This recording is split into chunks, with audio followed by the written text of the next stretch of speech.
Chapter 164, The Executioner's History. On the following evening, Smithers presented himself, according to appointment, at Markham Place. Richard received him in the library and treated him altogether with a condescension and a degree of kindness which made a deep impression on the mind of the executioner.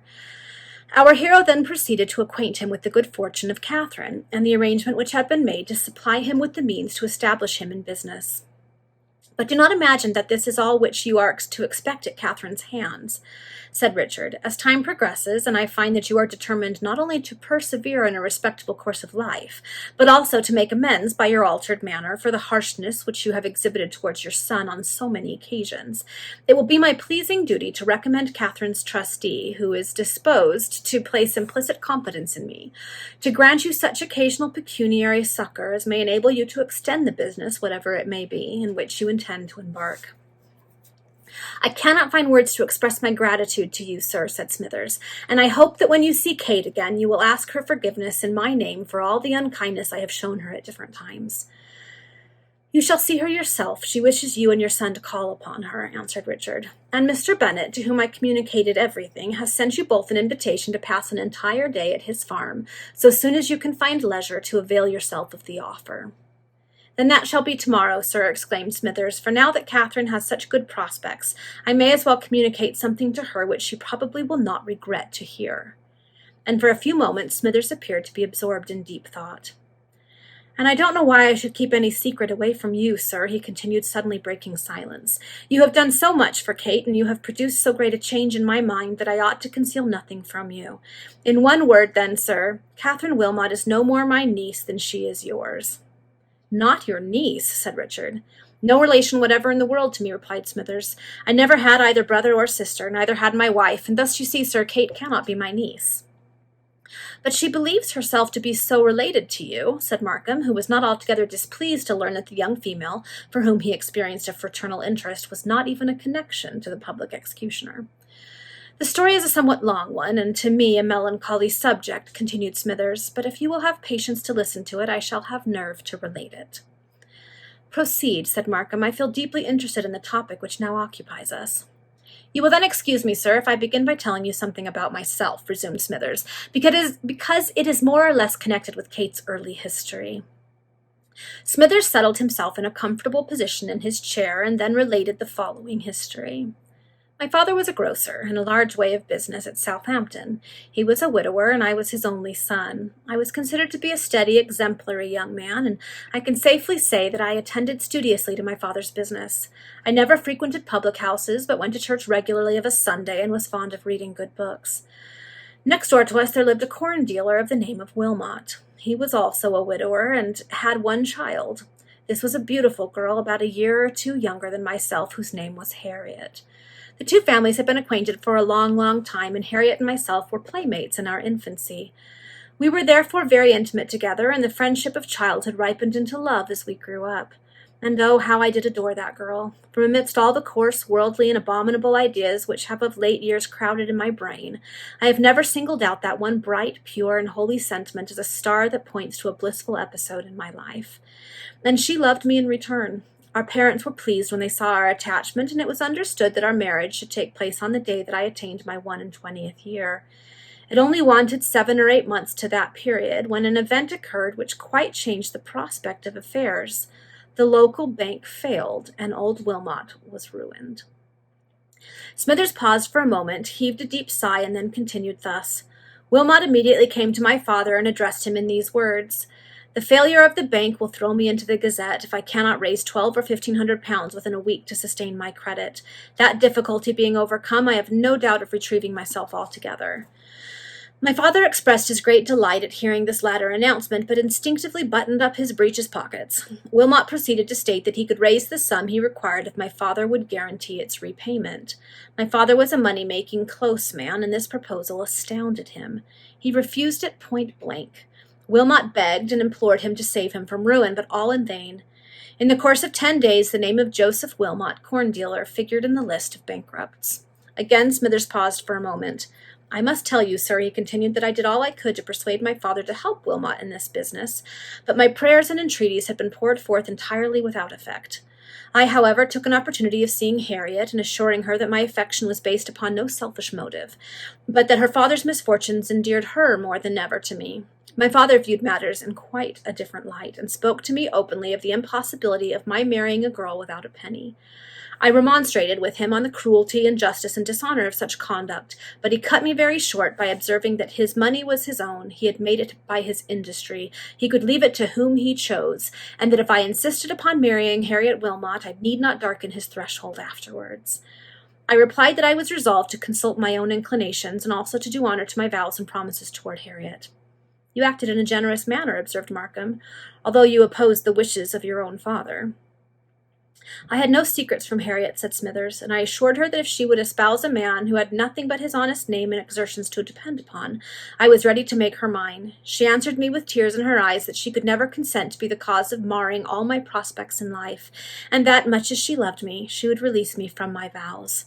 I wept in concert with her, for I was not then hard-hearted, sir, nor had my countenance become impressed with that brutal severity which I feel, it has long, long worn. As the countenance is more or less the index of the soul, said Markham, so will yours resume all its former serenity of expression. Well, well, sir, let me hope so. I do not wish to die with the word executioner traced upon my features, but I will continue my story. Harriet seemed firm in her generous purpose not to be the cause of my ruin. I, however, implored her to reflect upon the misery into which her decision would plunge me. I then left her. The next morning I heard that Wilmot and his daughter had departed from their house and had gone no one knew whither. Malignant people said that the old man was afraid to face his creditors in the local bankruptcy court. I thought otherwise. I felt persuaded that Harriet had prevailed upon her father by some means or another to leave, and I now considered her lost to me forever. My sorrow was great, but I redoubled my attention to business in order to distract my mind from contemplating the misfortune that had befallen me. Weeks and months passed, and the wound in my heart was closed, but it was still painful. One day, during a temporary indisposition which confined my father to his room, I was turning over some papers in his desk, seeking for an invoice which I required, when I perceived a letter addressed to my father and signed Joseph Wilmot.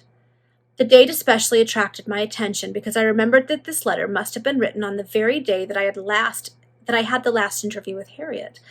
I hesitated not a moment to read it, and its contents revealed to me the cause of that precipitate departure which had so distressed me. Indeed, the letter was an answer to one which Wilmot acknowledged to have just before received from my father. It appears that my father had written to offer old Wilmot £200 if he would quit the town with his daughters, and that Wilmot should give a note of hand for this amount, which security my father engaged himself not to enforce so long as Wilmot remained away, and left me in ignorance of his future place of residence. Wilmot consented to this arrangement. He was a ruined man without a shilling, and he gladly availed himself of the means of embarking in business elsewhere. This stratagem on the part of my father I discovered through Wilmot's letter. I said nothing about the letter to my father. I concluded that he had merely acted under the impression that he was consulting my welfare, and moreover the injury appeared to be irrevocable. Well, sir, 6 months passed away after the departure of Wilmot and his daughter, and my father, who was usually so cautious and prudent, was induced to embark some money in the purchase of smuggled goods. The excise officers discovered the transaction, and a fine was imposed which swept away every farthing of the sum which my father had been accumulating by the industry and toil of years. It broke his heart. He died and left me a ruined business instead of a decent competence. I struggled on for a year, just keeping my head above water, but dreadfully crippled for want of capital. At length I learnt from a friend that I had found favor in the sight of a wealthy neighbor's daughter, who was some 6 or 7 years older than myself. I made the best of this circumstance, and to save myself from total ruin, in a short time married the female alluded to. I had married for money, sir, and I married unhappily. My wife was of a temper befitting a demon. Then she was addicted to drink, and in her cup she was outrageous. My home grew miserable, and I began to neglect the business, and, to avoid my wife and her drunken humors, I went to the public house. Then also my temper was so sorely tried that it gave way under the accumulated weight of domestic wretchedness. I grew harsh and uncourteous to my customers. I retaliated against my wife in her own fashion of ill treatment, by means of stormy words and heavy blows, and when I was weary of all that, I rushed to the public house, where I endeavored to drown my cares in strong drink. In a word, 3 years after my marriage, I was compelled to abandon my business in Southampton, and, with about £100 in my pocket, the wrecks of all that my wife had brought me, I removed with her and our child to London. On our arrival, I took a small tobacconist's shop in High Street, St. Giles's, and exerted myself to the utmost to obtain an honest living. And for some time my wife seemed inclined to second me. The ruin which our disputes and evil courses had entailed upon us appeared to have made a deep impression upon her mind. She carefully avoided strong drink and declared her resolution never to take anything stronger than beer. But one day she was prevailed upon by a female friend to accept a little spirits, and a relapse immediately followed. She came home intoxicated. We had fresh quarrels, renewed disputes, and I myself went in an evil hour to the nearest public house. From that moment we pursued pretty well the same courses that had ruined us in Southampton, and this conduct led to similar results. I was forced to give up the snuff and cigar shop, and we moved into that identical house in St. Giles which I now inhabit and where you first saw me. Smithers passed his hand over his forehead as if to alleviate the acuteness of painful recollections. He then pursued his narrative in the following manner. Our sole hope and our only resource now consisted in being able to let the greater portion of the house, and as we had managed to save our little furniture from the wreck of the business in High Street, we had still a decent prospect before us. My wife again promised reformation, and as I never took to drink except when driven to it by her conduct, I was by no means unwilling to second her in her resolutions of economy. We soon let our lodgings, and I did a little business by selling groceries on commission for a wholesale house to which I managed to obtain an introduction. In this way we got on pretty well for a time. And now I come to the most important part of my story. Richard drew his chair by a mechanical movement, as it were, closer to that of the executioner, and prepared to listen with redoubled attention, if possible. It was 12 years ago, last January, continued Smithers, that I returned home one evening after a hard day's application to business, when the first thing my wife told me was that our back room on the second floor, which had long been to let, was at length taken. She added that our new lodger was a female of about 28 or 30, and had a little girl of 4 years old.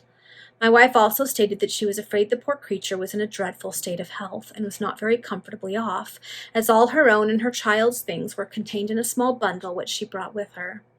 When my wife asked for a reference, she evaded the inquiry by paying a week's rent in advance, and this pittance was taken from a purse containing a very slender stock of money. I inquired if the new lodger had given any name, but my wife replied that she had not asked her for it. The next day I was taken unwell and was compelled to stay at home, but my wife went out with our boy, who was then 6 years old, to pass a few hours with a friend. I was sitting in the little parlor all alone and thinking of the past when I heard a gentle knock at the door. I opened it and saw a nice little girl about 4 years old standing in the passage. She asked me to let my wife step up to her mother, who was very ill. I took the child in my arms and went up to my new lodger's room to say that my wife was out, but that if I could render any assistance I should be most happy to do so. I knocked at the door. It opened, but the female who appeared uttered a piercing scream and fell back senseless on the floor. She had recognized me, and I too had recognized her in spite of her altered appearance and her faded beauty. It was Harriet Wilmot. The executioner paused, averted his head for a moment, and wiped away a tear. He then continued his narrative. I instantly did my best to recover her. I fetched vinegar and bathed her forehead, and in a few minutes she opened her eyes. I laid her upon the bed, and she motioned me to give her the child. This I did, and she pressed it rapturously to her bosom. I stood gazing upon the affecting scene with tears in my eyes, but I said nothing. She extended her hand towards me and murmured in a faint tone, "Is it then in your home that I am come to breathe my last?"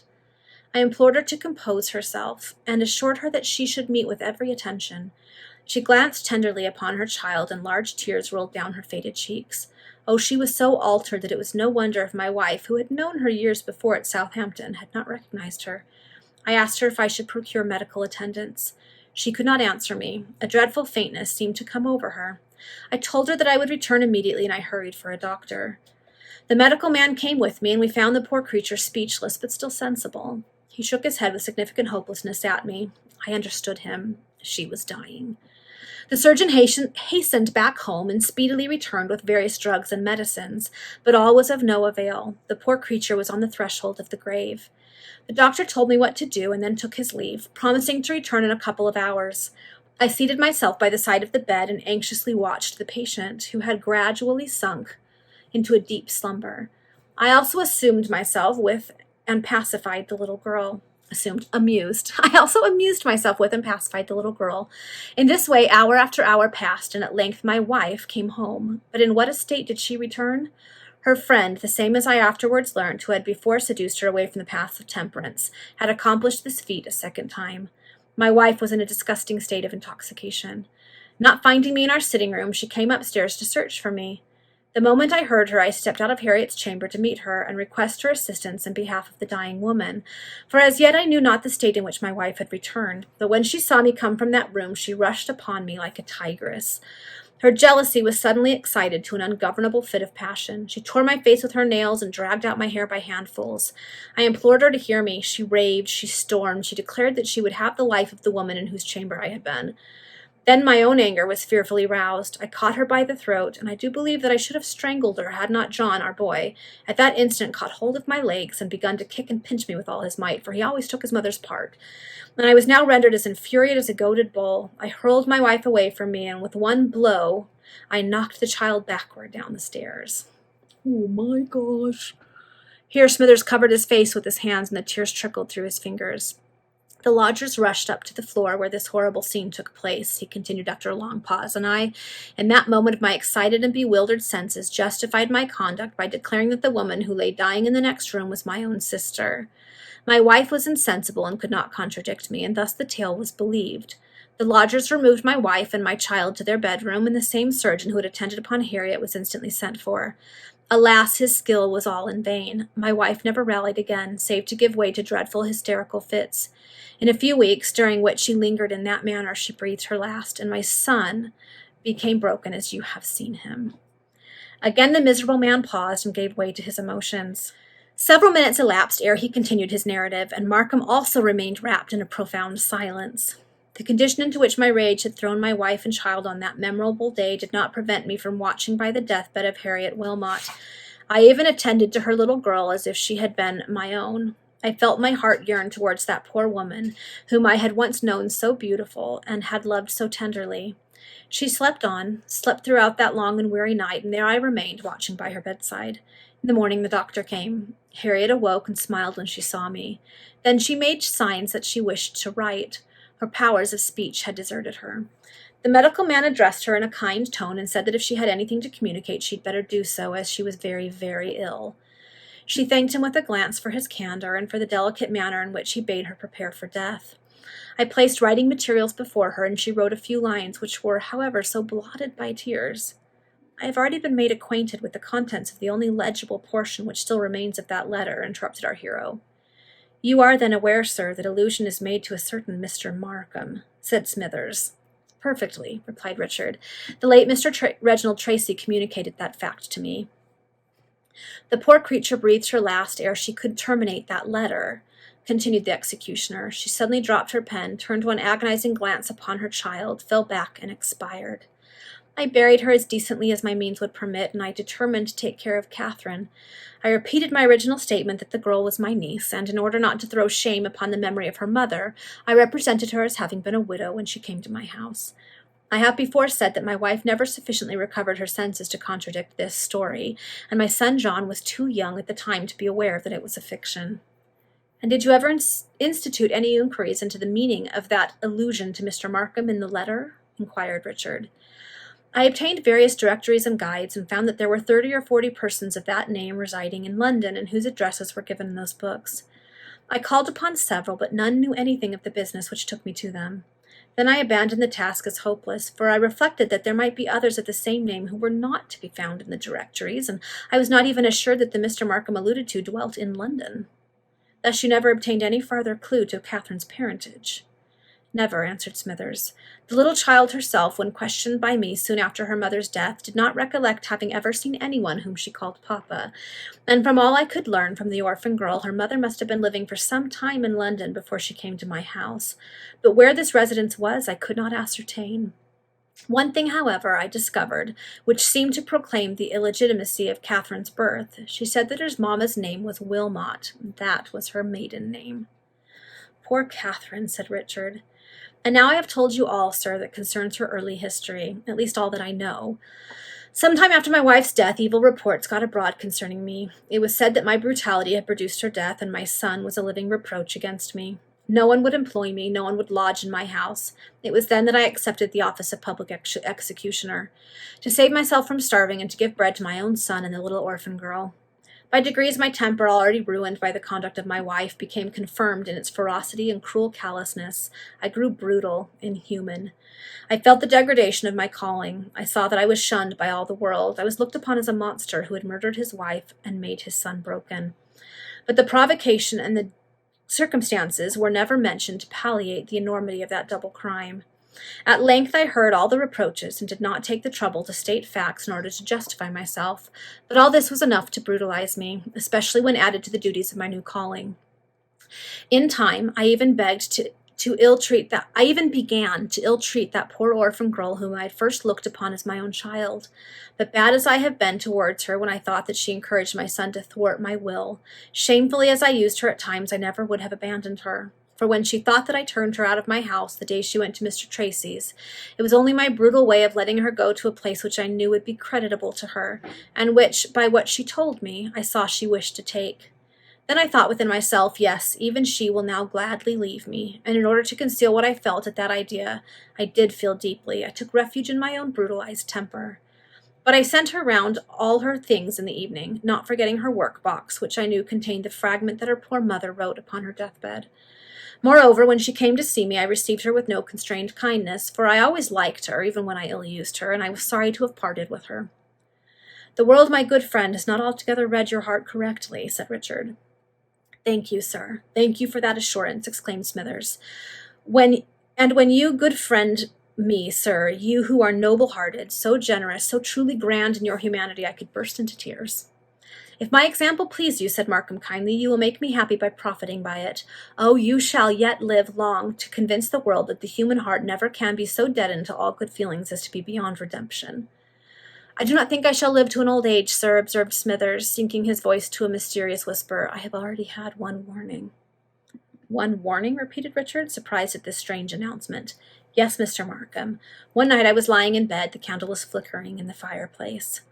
I happened to turn my eyes toward the puppet which hangs in the loft where I used to sleep until within the last few days, and I saw another face looking over its shoulder at me."